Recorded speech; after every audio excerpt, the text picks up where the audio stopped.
Tu es toute belle, mon amour. Viens avec moi, mon épouse. Vois du sommet ces repères de Lion. Cantique des Cantiques 4, 7, 8.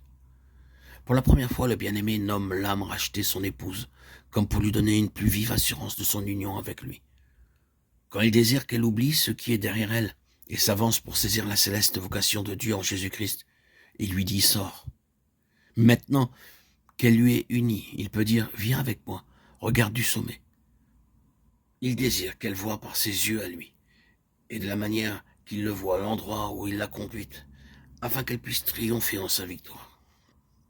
Depuis le moment qu'elle a dit « je me lèverai », elle a été si préoccupée de lui qu'elle s'est complètement oubliée elle-même. Elle n'a même plus pensé à ses progrès spirituels.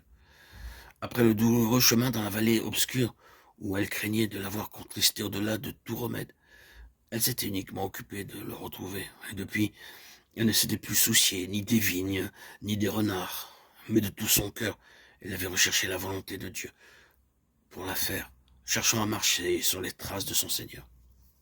Ses amis avaient glorifié Dieu à cause d'elle, et avaient discerné qu'elle était conduite à la suite du roi et dans son triomphe, mais elle n'avait rien dit d'elle-même.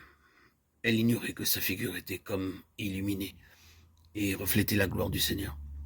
Le bien-aimé avait parlé à son cœur et lui avait fait comprendre bien des choses concernant la vie d'union avec lui.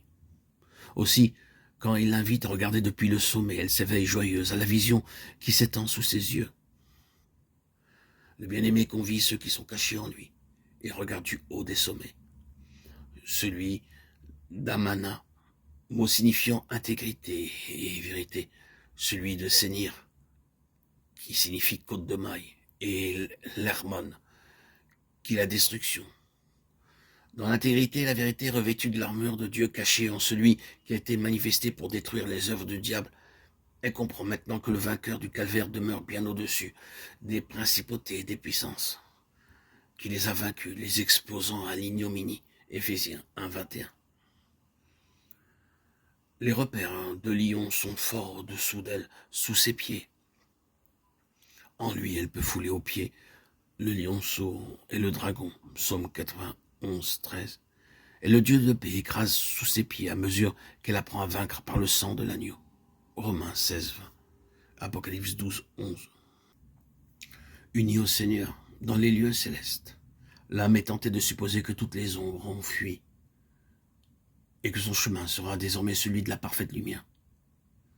Du côté de Dieu, ceci est exact, rien ne peut s'élever entre Dieu et elle aussi longtemps qu'elle marche dans la lumière. Il est lumière.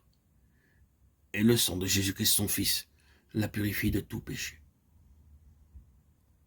Béni soit Dieu, le Père de notre Seigneur Jésus-Christ, qui nous a bénis de toutes sortes de bénédictions spirituelles dans les lieux célestes par Christ. Éphésiens 1, 3.